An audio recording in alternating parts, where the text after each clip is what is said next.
नि गोदान भिडिअ'आव आरो फिन खेबसेबाव बरायफिनबाय। मुख्यमन्त्री महिला उद्धमिता अभियान स्किमनि रां सोनायनि मोनसे आपडेट लानानै फैदों नोंथांमोननि गेजेराव। जानो हागौ नोंथांमोना गोनो गोथो रांखौ मोनगोन ना मोनला। दाख्लैबावै आसामनि CMआ बिहाली समस्तियाव फार्स्ट इनस्टलमेन्ट बिजनेस मावनो सोनाय 10,000 रां, बे 10,000 रांखौ दाख्लैबावै बिहाली समस्तिनि बेनिफिसारिफोरनो जाय बिथांमोना एप्लाइ खालामदोंमोन, जाय बिथांमोना नैबे स्किमनि थाखाय एप्रुभ जानानै दंमोन, बिथांमोना 10,000 रांखौ मोननो हाबाय। नाथाय बाखि थानाय डिस्ट्रिक्ट बा समस्ति वाइसआव रांखौ माब्ला रानगोन, लोगोसे जोंनि BTRआव बे रांखौ माब्ला मोननो हागोन, जोङो बेनि आपडेटखौ नायगोन। आरो मोनसे मस्ट इम्परटेन्ट आपडेटआनो जाहैबाय अनलि नोंथाङा 10,000ल' रां मोननाय नङा। नोंथाङा बे 10,000नि अनगायैबो नोंथाङा आरो 25,000, बे 25,000 रांखौ मोननो थांगासिनो दं। नोंथाङा बे 25,000 रांखौ बोरै मोननो हागोन, बेनिबो जोङो दिनैनि नैबे भिडिअनि गेजेरजों आपडेटखौ नायगोन। आरो जोंनि BTRआव खैजोन मानसिफोरा बे स्किमनि रांखौ मोननो हागोन, क'क्राझार, चिरां, बाक्सा, उदालगुरियाव खैजोन मानसिया एप्रुभ जानानै दं, खैजोन मानसिया रिजेक्ट जादों, जोङो बेनि डेटाखौबो दिनैनि नैबे भिडिअनि गेजेरजों नायगोन। जुदि नोंथाङा इन्टारेस्टेड, भिडिअखौ जोबजासे नायलांबाय थाबानो जाबाय। आरो बेफोरबायदिनो गोदान गोदान आपडेट, डिटेल स्किम, डिजिटेल खौरां बर' रावै नोंथाङा मिथिबाय थानो थाखाय चेनेलाव गोदानबा चेनेलखौ साबस्क्राइब खालामबानो जाबाय। दानिया जोङो सावरायगोन नैबे स्किमनि 10,000 रांखौ माब्ला मोननो हागोन। नोंथांमोना दाख्लैबावै आसामनि CMआ नैबे फार्स्ट इनस्टलमेन्टखौ बिहाली समस्तियाव सोनायनि बाथ्रा दंमोन, नाथाय बिथाङा फाइनेलि गावनि नैबे बुंनाय लेखायै नैबे बिहाली समस्तियाव 10,000 रांखौ सोनानै होबाय। बिथाङा डाइरेक्टयै चेक रानदों। बिथाङा चेकनि जोहै आइजोफोरनो स्किमनि रांखौ बिथाङा दाख्लैबावै हरनाय जाबाय। दानिया नोंथाङा बे महिला उद्धमिता अभियान स्किमनि रांखौ माब्ला मोननो हाबावगोन, जोङो बेनि आपडेटखौ सावरायगोन। बिथाङा बुंदों, रोखा खालामदों, फार्स्ट इनस्टलमेन्ट हिसाबै बिथाङा बिहाली समस्तियाव दाख्लैबावै बिथाङा चेकखौ रानबाय, 10,000 रांनि चेकखौ रानदों। बिनि उनाव बिथाङा बुंदों बाखि थानाय बे 10,000 रांखौ बिथाङा आसामनि प्रत्येक जिल्लानि समस्ति वाइसआव मोनफा मोनफा मिटिं लानायनि गेजेरजों बिथाङा रांखौ राननायनि बाथ्रा बुंदों। नोंथाङा साननैसो वेट खालामबानो जाबाय। लोगोसे दा पन्सायत इलेक्सनबो खाथियाव फैदों, बेनि थाखायनो नोंथांमोना साननैसो वेट खालामनो नांगोन। साननैसो नोंथांमोना नेथ'बावनांसिगोन। बेनि उनावनो नोंथाङा प्रत्येक आसामनि समस्ति वाइसआव मिटिंनि जोहै नोंथाङा बे 10,000 रांनि चेकखौ मोननो हागोन। दानिया नोंथाङा रोखा जाबाय, नोंथाङा रांखौ मोननो हागोन, जेबो जिंगा सिनाङा। दानिया जोङो डेटाखौ नायगोन, जोंनि BTRआव खैजोन मानसिया बे स्किमनि रांखौ मोननो हागोन।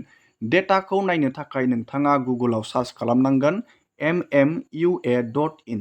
बेनि आपडेटखौ दाख्लैनि भिडिअआवनो आं नोंथांमोननो होदोंमोन।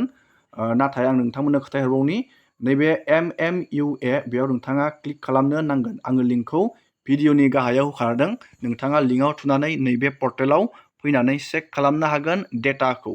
नोंथाङा डाइरेक्ट बेयाव नामखौ नुनाय नङा, direct district wise, block wise डेटाखौ नोंथाङा नुनो मोनगोन। नैबे 3 डटआव क्लिक खालामनानै नोंथाङा डेटाखौ नायनो हागोन।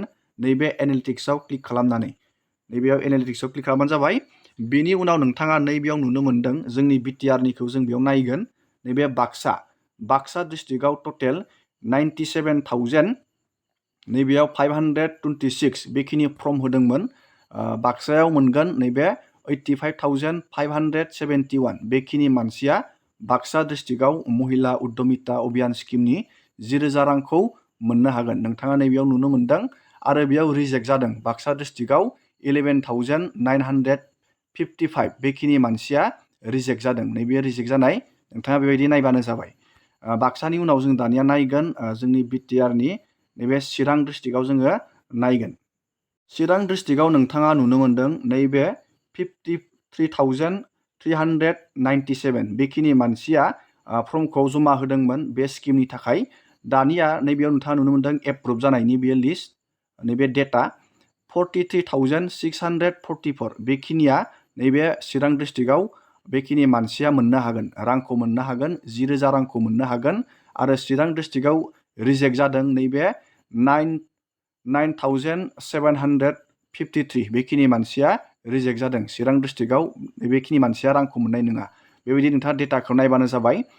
दानिया बेनि उनाव जोङो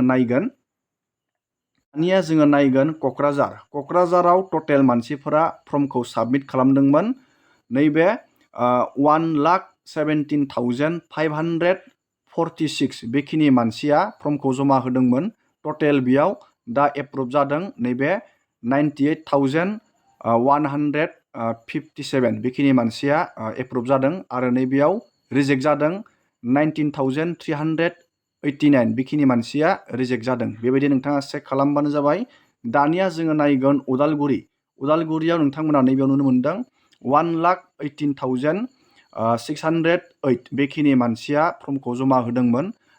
दा नैबे उदालगुरि डिस्ट्रिक्टआव 1,09,8 बेखिनि मानसिया अलरेडि एप्रुभ जानानै दं। आरो बेयाव बेसेबां दानजाखौ नोंथाङा बेयाव नायबानो जाबाय 17,700 बेखिनि मानसिया दानजादों। बेखिनि मानसिया नैबे उदालगुरि डिस्ट्रिक्टआव दानजानानै दं।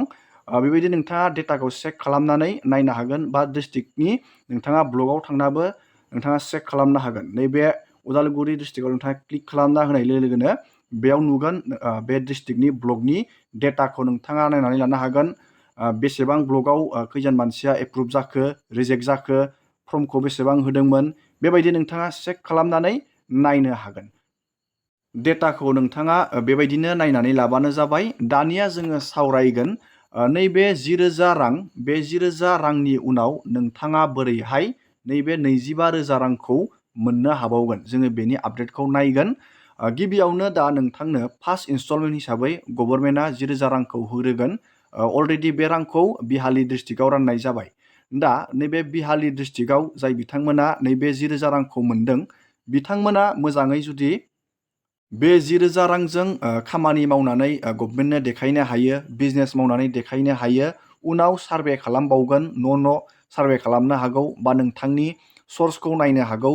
नोंथाङा बे 10,000 रांजों मा खामानि मावखो। जुदि नोंथाङा मोजाङै खामानि मावनानै गभर्नमेन्टनो नोंथाङा देखायनो हायो, बिनि उनाव आसामनि CMआ बुंदों, गभर्नमेन्टआ बुंदों, जुदि नोंथाङा बे 10,000 रांजों मोजाङै खामानि मावनानै, बिजनेस मावनानै गभर्नमेन्टनि नोजोराव नोंथाङा देखायनो हायो, गभर्नमेन्टआ बुंदों नोंथांनो आरोबाव 12,500 रां नोंथांनो आसाम गभर्नमेन्टनिफ्राय होगोन।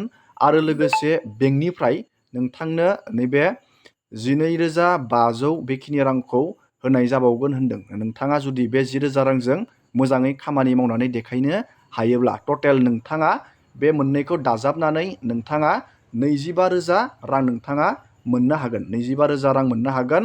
आसाम गभर्नमेन्टआ नोंथांनो 12,500 होबावगोन। आरो बेंकनिफ्राय नोंथाङा नैबे 12,500 बेखिनि रांखौ नोंथाङा लन हिसाबै मोनगोन। नैबे बेंकनि लानायखौल' नोंथाङा सुख'नो नांगौ, बेबायदि आसामनि CMआ बुंदों। टटेल नोंथाङा मोननैखौ दाजाबनानै नोंथाङा नैबे 25,000 बेखिनि रांखौ नोंथाङा मोननो हागोन। दानिया नोंथाङा रोखा जाबाय। जुदि नोंथाङा रांखौ मोनोब्ला जाहाथा खामानियाव नोंथाङा रांखौ गारनाङा, मोजां खामानि मावनानै देखायबानो जाबाय।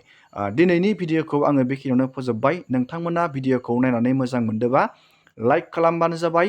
चेनेलाव गोदानबा चेनेलखौ साबस्क्राइब खालामबानो जाबाय। एसेनोसै दिनैनि भिडिअआ।